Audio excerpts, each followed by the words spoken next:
Bilbo Baggins, a hobbit, born in the Shire in the year 2890 of the Third Age, was the only son of Bungo Baggins and Belladonna Took. A young Bilbo moved into Bag End, where he would spend most of his life. As a young hobbit, Bilbo was a curious one, always searching where he could, in the forests or meadows near his home, or the rivers that traced through his homeland. This bold nature of the young hobbit had piqued the interest of a Gandalf the Grey, who had taken to visiting the Shire. After many years, his parents had passed on, leaving Bilbo Bag End, and he used this newfound freedom to become a respected member of the hobbit community. At the ripe age of 50, Bilbo had been visited by a Gandalf the Grey, who tried to invite the hobbit to an adventure, an invitation that was swiftly declined. Gandalf then sent a company of dwarves to the hobbit's home, dwarves led by Thorin Oakenshield. The dwarves explained their plight to Bilbo, explaining that they needed his skills, as they had been forced from their home by a terrible monster. And so the party headed off, out of the Shire and into the Lone Lands. One night on their travels, Bilbo had chanced upon 3 trolls, of whom Bilbo tried to steal from, hoping he could prove his worth to the dwarves. The trolls took notice of this action. Following the hobbit trail back to the camp, the dwarves were captured by the beast, being eventually saved by Gandalf, who tricked the trolls into arguing until daybreak turned them into stone. Soon after their rescue, the party had made their way into the troll's lair, finding many trinkets and treasures, some powerful, such as the elven blades Orcrist and Glamdring. The company eventually made their way into Rivendell, where Bilbo met the elf lord Elrond. This is where Bilbo had become entranced with the elves. And so the party left Rivendell, passing through the misty mountains, where they heard the distant roars of giants locked in battle. They took shelter in a nearby cave, only to be found by orcs, and taken to Goblin Town. They managed to escape from the orcs, but Bilbo was unfortunately left behind. This is where Bilbo crawled through the dark passageways, eventually finding himself in front of the One Ring, and claiming it as his own. The creature Gollum found him, and the two made a deal. If Gollum loses the game of riddles, he will show Bilbo out of the caves. Though Gollum was dissatisfied with the game, he left Bilbo to his own devices, discovering later that his precious had been stolen from him. Bilbo not only managed to steal from the creature, but also tricked Gollum into leading him out of the caves, eventually reuniting Bilbo with his companions. Much time later, after the party had travelled through forest paths, they were taken by great spiders.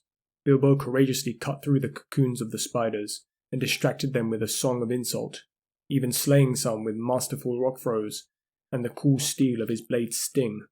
He moved silently through the domain of the spiders, never being found, as a result of the One Ring. The party was then taken by the elves of Mirkwood, only to be freed by Bilbo once again. Due to the combination of the hobbit's wits and his ring, leading them away from Mirkwood, they travelled by river to Lake Town. Before long, they left this place, heading to the Lonely Mountain. It was there that Bilbo went into the empty dwarven kingdom and met the dragon Smaug, whom Bilbo once again used his ring to avoid. After the mountain was reclaimed, there was much argument about the loot therein. To avoid trouble, Bilbo took the Arkenstone, an ancient heirloom of the dwarves, as a bargaining tool. This caused Thorin to believe he had betrayed him and his party. Soon after, a great battle took place, and Thorin was gravely injured.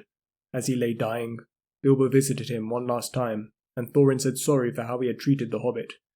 After Thorin's funeral, Bilbo was offered a great deal of treasure, but Bilbo gallantly refused, showing he cared more for the memory of his friend than any earthly treasures.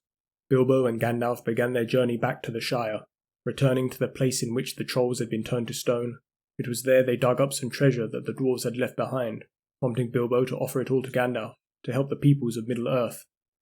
In Bilbo's later years, he used his wealth to help any in the Shire who needed it, frequently being quite generous to his neighbours, adopting a young Frodo Baggins, and even teaching a young Samwise Gamgee to read and write. Yet Bilbo had become bored with his life, believing there to be one more adventure for an old hobbit. As the years went on, the power of the ring began to affect him, finding himself to not be physically aging, but feeling that his very essence was being pulled apart, so thin he could barely feel himself any more. During Bilbo's birthday party, he used the ring one last time, believing it to be a joke that could be played on his friends and family. Little did he know Gandalf was waiting for him back home, and questioned his use of such a trinket. It was here Gandalf began to believe this ring was not just a mere trinket, as Bilbo referred to it as his precious, just as the creature Gollum had done before him. It was here that Bilbo accused Gandalf of being a thief, and the wizard had to teach his old friend that he was no such thing, and that this ring should be given up. Bilbo wisely listened, eventually leaving the ring and Bag End behind, and heading out on his final journey. Bilbo made his way to Rivendell, where he worked on his book. He also studied the language of the elves, and wrote a poem for Aragorn, and another about Erendil. It was here that Frodo entered Rivendell, and the plight of the Fellowship had been conceived.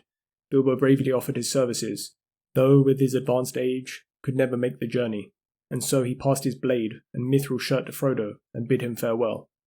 After the destruction of the One Ring, Bilbo was the oldest hobbit to ever live, being 131. Also, as a ring-bearer, he was allowed passage to the Undying Lands with the rest of the elves. Himself, Gandalf, Elrond, Galadriel, and Frodo then boarded a ship and sailed away from Middle-earth. Bilbo was a fantastic person, filled with joy and love. He was well-mannered and friendly, and loved by those around him, and those who had the pleasure of knowing him.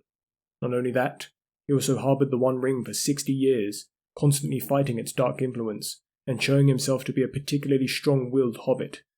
Bilbo will be remembered for his contributions to Middle-earth, and that even a person of small stature, strength and status, may stand up and fight for what is right, and contribute more than any could ever dream of.